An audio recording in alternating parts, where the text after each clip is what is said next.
And talking about this war spreading, because it has now spread to other Gulf countries and they're bearing the brunt of the retaliation from Iran. Some of these countries are saying, we are friends, why are you attacking us? But Iran has made it clear, yes, we are friends, but you house our enemies and you house the bases of our enemies, so we'll have to retaliate one way or the other. But when it comes to the global economy and the Strait of Hormuz, because it has now become a flashpoint here, what do you think will happen if that Strait of Hormuz is effectively closed and there is no maritime transit there? What will be the ramifications of that? Well, the global economy will be deeply affected, and of course, poor people in poorer countries will pay the price because of rising energy costs. Donald Trump and his friends and his, cohort and allies throughout the world, they're sitting comfortably. They don't have to worry about rising prices.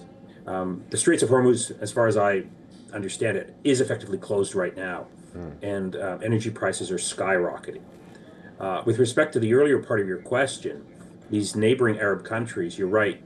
They're saying, why are you attacking us? We want friendly relations.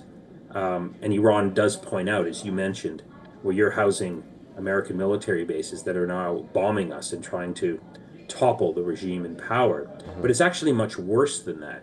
We have good reporting from the Washington Post, where in the lead up to this war, the notorious crown prince in Saudi Arabia, Mohammed bin Salman, was actively lobbying behind the scenes to encourage Donald Trump to bomb Iran.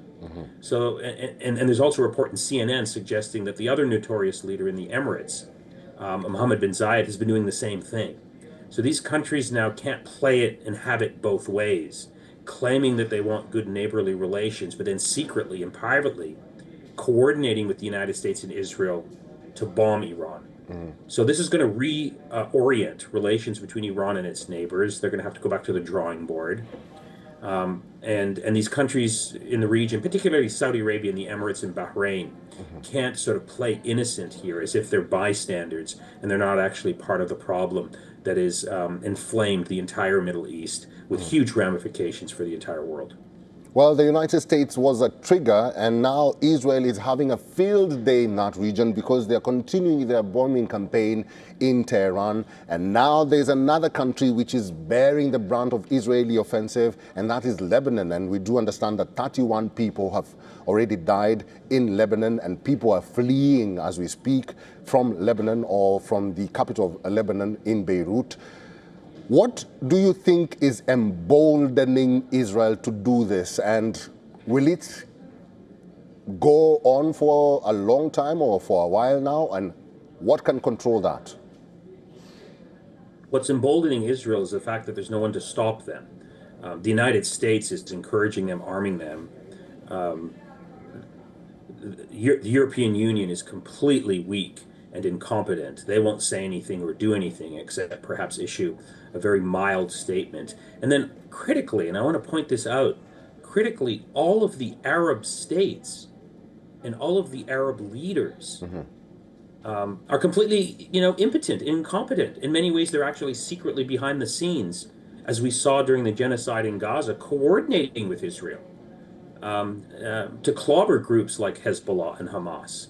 So, given the asymmetry in power between Israel and its adversaries, there's no one to stop Israel from bombing Lebanon at will.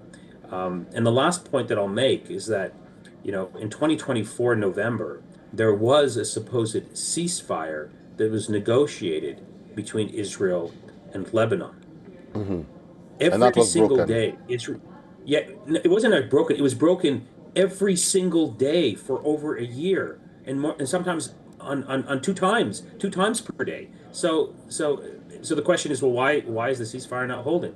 Well, we get down to basic power politics. The side that has the power determines the outcome of the war. Right. Dr. Hashemi, Mr. Hashemi, it's good to see you. Thank you very much for your time and for talking to WION World as One today.